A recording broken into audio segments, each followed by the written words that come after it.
નમસ્કાર, આપ જોઈ રહ્યા છો યુટીસી ન્યૂઝ। લોકસભાની ચૂંટણી 2024 માટે વડોદરાથી કોણ હશે ઉમેદવાર તેની ચર્ચા ઘણા સમયથી ચાલી રહી છે। શું રંજનબેનને રિપીટ કરવામાં આવશે કે કોઈ નવું નામ આવશે, આને લઈને ચર્ચા ચાલી રહી છે।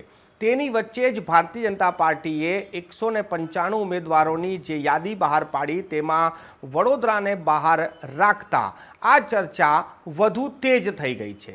ભારતીય જનતા પાર્ટીએ આ 195 નામોમાં વડોદરાનો સમાવેશ કેમ કર્યો નથી? વડોદરા માટે હજી નામ નક્કી કરવાનું બાકી છે કે પછી રંજનબેનને જ રિપીટ કરવાના છે? આ ચર્ચા હવે ચારો તરફ ચાલી રહી છે। કોણ હશે વડોદરાથી ઉમેદવાર? અલગ અલગ નામો, અલગ અલગ ચર્ચાઓ, જેટલા મોડા જેટલી વાતો, અને આ વાતો જે રીતે ચર્ચાઈ રહી છે, સૌથી પહેલી એક વાત ચર્ચાઈ રહી છે કે વડોદરાથી જે પણ કોઈ ઉમેદવાર હશે તે બ્રાહ્મણ હશે। હાલ રંજનબેન ભટ્ટ પણ એક બ્રાહ્મણ ઉમેદવાર જ છે।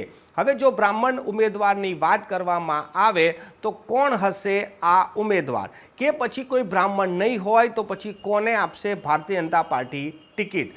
વડોદરાની વાત કરીએ તો વડોદરા ભારતીય જનતા પાર્ટી માટે પહેલેથી જ એક એક્સપેરિમેન્ટ કરવાનું સ્થાન છે। કોઈ પણ નેતાને જો તમે વડોદરાથી ટિકિટ આપો તો વડોદરાનું સંગઠન તેને જીતાડી જ દે છે। ભારતીય જનતા પાર્ટી માટે વડોદરા બિલકુલ સેફ સીટ છે અને તેથી જ ભારતીય જનતા પાર્ટી આ સીટ પર કોઈ પણ પ્રકારનો અખતરો કરી શકે છે। જો અખતરાની વાત કરવામાં આવે તો બે નામ ચર્ચાઈ રહ્યા છે જે સૌ કોઈના મોડે છે। એસ જયશંકર, દેશના વિદેશ પ્રધાનને વડોદરાથી ટિકિટ આપીને એમને લડાવવામાં આવી શકે છે। તો બીજી તરફ નાણામંત્રી નિર્મલા સીતારમણનું નામ પણ ચર્ચા છે। આ બંને પણ બ્રાહ્મણ છે। જો બ્રાહ્મણોને ટિકિટ આપવામાં આવે તો કેન્દ્રીય મંત્રી, બે કેન્દ્રીય મંત્રીઓ છે જેને વડોદરાથી લડાવવામાં આવી શકે છે। વડોદરા જ એક એવી સીટ છે જે 2014માં વડાપ્રધાન નરેન્દ્ર મોદી પણ વડોદરાથી ચૂંટણી લડ્યા હતા। એટલે હવે કેન્દ્રીય મંત્રીઓને પણ આ વડોદરાની બેઠક પરથી ચૂંટણી લડાવવામાં આવી શકે છે। એસ જયશંકર અને નિર્મલા સીતારમણ હાલ રાજ્યસભાના સાંસદ છે।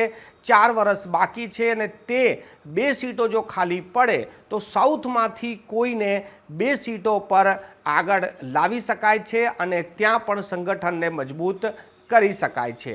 ભારતીય જનતા પાર્ટીની રણનીતિ શું હશે વડોદરાને જોઈને કે વડોદરામાં કોને ટિકિટ આપશે?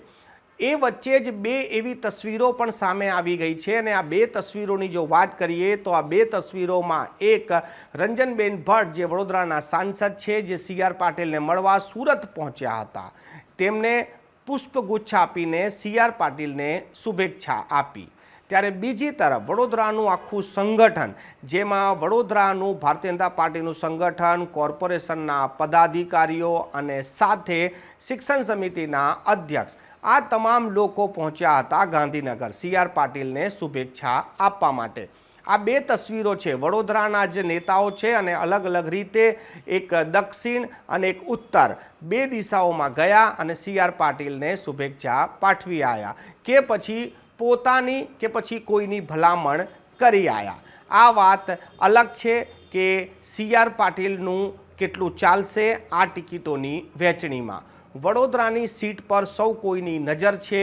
શું અમિત શાહની લોબી ચાલશે? શું આનંદીબેનની લોબી ચાલશે? શું વડાપ્રધાન નરેન્દ્ર મોદી ડાયરેક્ટ વડોદરા માટે ઇન્ટરેસ્ટ લેશે કે પછી પ્રદેશ અધ્યક્ષ CR પાટીલનું ઇન્વોલ્વમેન્ટ આ સીટ પર રહેશે? હવે આ તમામ ચર્ચાઓ જ્યાં જુઓ ત્યાં એક જ ચર્ચા ચાલી રહી છે। ભારતીય જનતા પાર્ટીની હવે આગલી લિસ્ટ ક્યારે આવશે અને એ લિસ્ટમાં શું વડોદરાનું નામ હશે અને વડોદરાનું નામ હશે તો કોને મળશે ટિકિટ? આ ચર્ચાઓ ચાલી રહી છે। તમારી આજુબાજુમાં પણ કોઈ આવી ચર્ચા ચાલી રહી હોય અને તમને લાગતું હોય કે વડોદરાથી આને સીટ કે ટિકિટ મળી શકે છે તો આપ કોમેન્ટ બોક્સમાં કોમેન્ટ જરૂરથી કરશો।